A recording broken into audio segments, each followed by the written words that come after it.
salam sejahtera untuk kita semua. Selamat malam dan selamat datang di kegiatan Focus Group Discussion atau FGD kelompok 10 Pendidikan Kewarganegaraan kelas 19 Universitas Sumatera Utara. Pada kesempatan kali ini, saya sebagai moderator akan berdiskusi mengenai toleransi kehidupan umat beragama dalam menghadapi ujaran kebencian. Sebelumnya, saya moderator.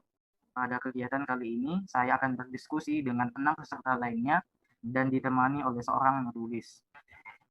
Baik, kita langsung saja ke pertanyaan yang pertama. Pertanyaan yang pertama, apakah saudara pernah mengalami atau melihat perbuatan intoleransi atau ujaran kebencian? Jika pernah, bagaimana respon saudara? Untuk peserta yang pertama, saya persilahkan. Baiklah, terima kasih buat waktu yang diberikan. Saya Vera Melnada Manik sebagai peserta pertama FGD kelompok 10. Nah, untuk pertanyaan yang pertama, respon saya itu saya pernah melihatnya, di mana intoleransi dan ujaran kebencian itu sangat berkaitan. Jadi, di mana jika terjadinya intoleransi, maka ujaran kebencian itu akan muncul. Nah, pada terjadinya intoleransi itu dan ujaran kebencian itu bersangkut paut dengan adanya HAM atau hak asasi manusia. Di mana di dalam hak asasi manusia itu ada penghargaan terhadap bagaimana tentang diri kita maupun tentang kehormatan kita pribadi, lepas pribadi. Jadi respon saya terhadap intoleransi dan ujaran kebencian itu, ya saya pernah melihatnya, dan kadangkala juga dalam pertemanan gitu kita mungkin merasakan bagaimana tidak dihargai. Nah, itu termasuk salah satu intoleransi dan mungkin bahkan berujung pada ujaran kebencian. Terima kasih. Untuk peserta yang kedua, dipersilahkan.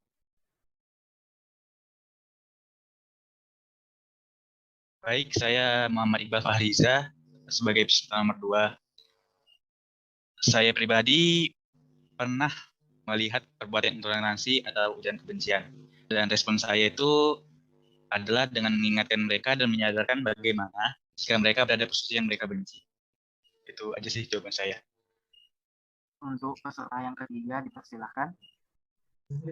Baik, saya Fitria Farzana sebagai peserta ketiga. Saya pernah melihat perbuatan intoleransi. Contohnya itu saling menghina agama. Respon saya hanya memberikan nasihat bahwa sikap toleransi sangat perlu untuk antar umat beragama agar terciptanya hidup rukun dan damai antar umat beragama. Sekian, terima kasih. Untuk peserta yang keempat, dipersilahkan. Terima kasih. Saya sendiri pernah melihat respon saya, intoleransi atau ujaran kebencian menurut saya pribadi hal yang sudah sangat sering terjadi, bahkan di kehidupan nyata, namun terjadi di media sosial, di mana suatu kelompok seperti masyarakat, kelompok agama, atau kelompok non-agama secara spesifik menolak untuk menoleransi praktik-praktik para penganut atau kepercayaan yang berlandasan agama. Sekian dari saya, terima kasih. Untuk peserta yang kelima, dipersilahkan. Ya, nama saya Fariha Sabrina sebagai peserta kelima. Anggapan saya pernah melihatnya di sosial media. Banyak orang yang tidak memikirkan apa saja dampak dari ujaran kebencian ataupun sikap intoleransi. Seharusnya sebelum memposting atau memberikan komentar, kita harus membaca kembali dan memikirkan apakah kata ataupun kalimat itu memang sudah pantas sehingga tidak menimbulkan permasalahan.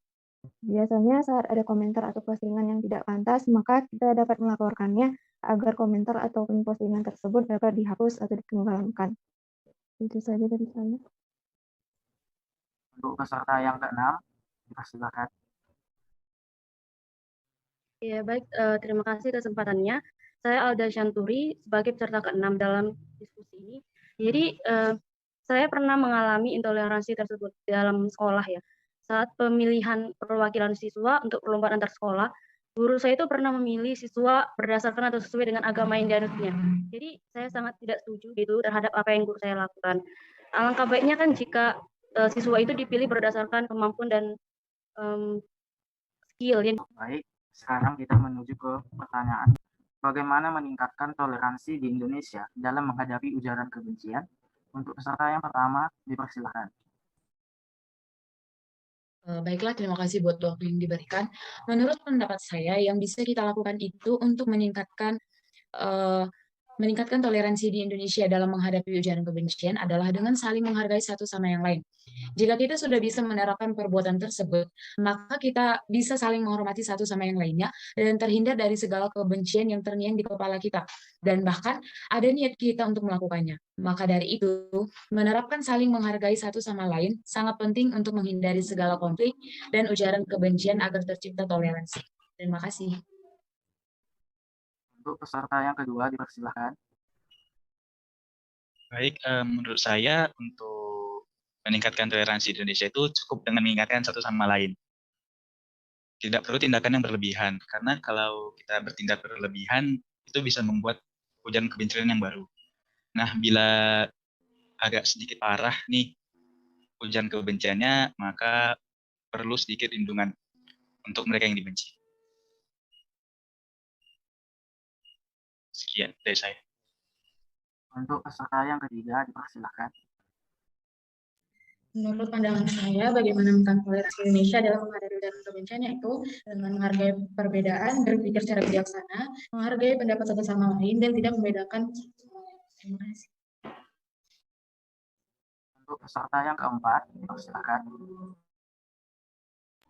Baiklah, terima kasih. Menurut saya sendiri dalam hal ini, toleransi itu gejala yang paling bisa dilihat dari media sosial. Jadi harus ada upaya untuk menetralisirkan atau merespon ujaran kebencian di media sosial dan melakukan pembatasan terhadap website-website yang berisi ujaran kebencian. Dan hal itu salah satu tugas masyarakat untuk melaporkan masalah semacam itu dan bisa ditindaklanjutkan oleh pihak kepolisian.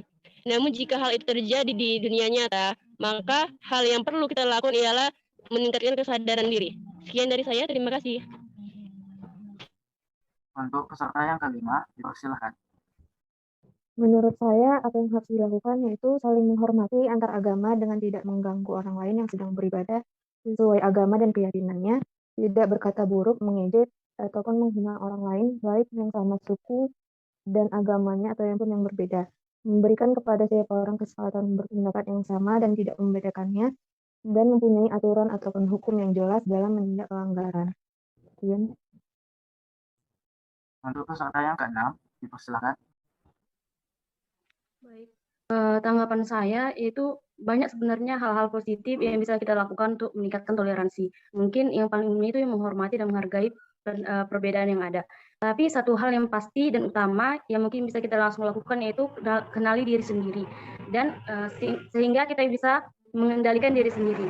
Kita bisa memulai dari diri sendiri, dan ketika kita sudah bisa mengendalikan diri sendiri, kita bisa terbuka pada orang lain, seperti kita bisa menghargai dan menghormati pendapat yang ada dan perbedaan yang ada. Sehingga ujaran kebencian itu bisa diminimalisir. Terima kasih. Terima kasih untuk keenam peserta telah memberikan jawaban atas 4 pertanyaan yang telah dipertanyakan oleh moderator. Sekarang, mari kita mendengarkan kesimpulan dari diskusi kita ini yang akan dipaparkan oleh notulis kita. Untuk notulis, dipersilakan. Baik, terima kasih kepada moderator. Jadi, kesimpulan yang saya ambil dari FGD hari ini adalah di Indonesia banyak terjadi kasus intoleran. Hal itu lebih banyak bersumber dari sosial media daripada secara langsung. Kasus intoleran sendiri di negara ini bisa dikatakan masih normal dikarenakan sebagian masyarakat Indonesia masih menerapkan adanya sikap toleransi dan menghargai antar sesama. Selanjutnya, toleransi dan ujaran kebencian di masa yang akan datang akan semakin membaik, disebabkan kita masih memperlakukan undang-undang dan Pancasila sebagai hukum dasar yang mengatur kehidupan berbangsa bernegara. Dan upaya untuk meningkatkan toleransi dan ujaran kebencian yaitu ada beberapa, seperti yang pertama, meningkatkan sikap toleransi dimulai dari diri sendiri. Yang kedua, memberikan sanksi kepada siapapun yang menyebarkan ujaran kebencian. Yang ketiga, menghargai antar sesama dan menghargai perbedaan. Dan keempat, tidak membedakan suku, agama, ras, budaya, ataupun golongan. Yang kelima, menghindari adanya konflik. Sekian dari saya. Baik, selesai sudah diskusi kita kali ini. Terima kasih kepada peserta dan notulis yang telah hadir pada kegiatan dan pada fokus grup discussion kita kali ini. Saya sebagai moderator mengucapkan selamat malam dan salam sejahtera untuk kita semua. Terima kasih.